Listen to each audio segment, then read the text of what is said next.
This VAWatchdog.org news video is brought to you by Bergman & Moore, LLC. Former VA attorneys now fighting VA for you.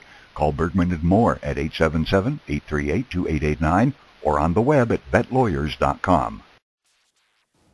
The Pentagon says 1 in 5 Americans who served in Iraq or Afghanistan comes home with post-traumatic stress. Sometimes the stress can be too much to bear. There were 115 military suicides last year and as many as 93 this year. Kimberly Dozier reports the biggest obstacle to getting help to those in need may be the military culture itself. Swimming across Turtle Creek. First Sergeant Jeff McKinney was a model soldier, a newlywed, and new father. And his family says a casualty of a war within the military over how to deal with post-traumatic stress disorder. I think he just was lost. I think he was just lost. On July 11th, 2007, this Iraq veteran on his second tour killed himself in front of his men after months of sleeplessness, nightmares, and guilt over losing so many of the soldiers he'd commanded. I can just hear his voice. I said, why? Why? I think he felt like he couldn't send one more broken body home, one more dead person home. McKinney's personal battle mirrors the war within the U.S. Army between those who call combat stress a killer and those who call it an excuse.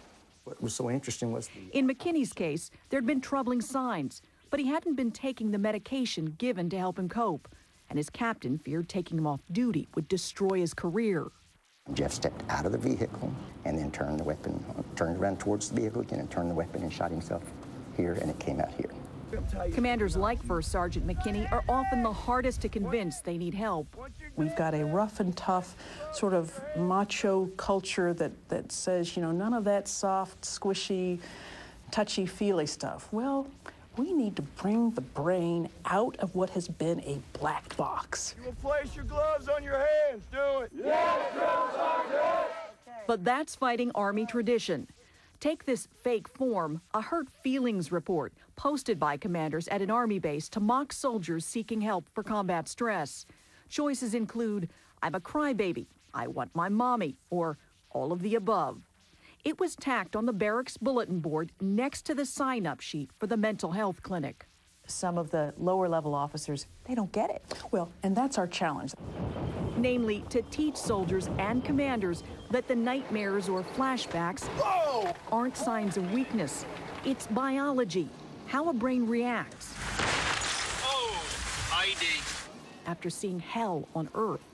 It's about starting a different dialogue, giving people permission to talk about this environment.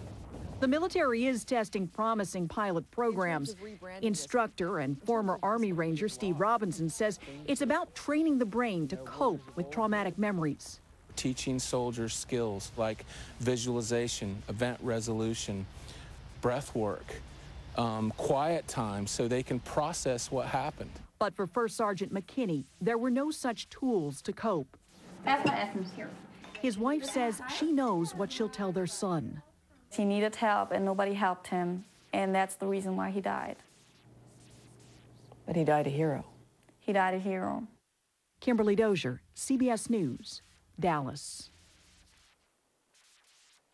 VAWatchdog.org, the nation's #1 independent veterans website. On the web at VAWatchdog.org.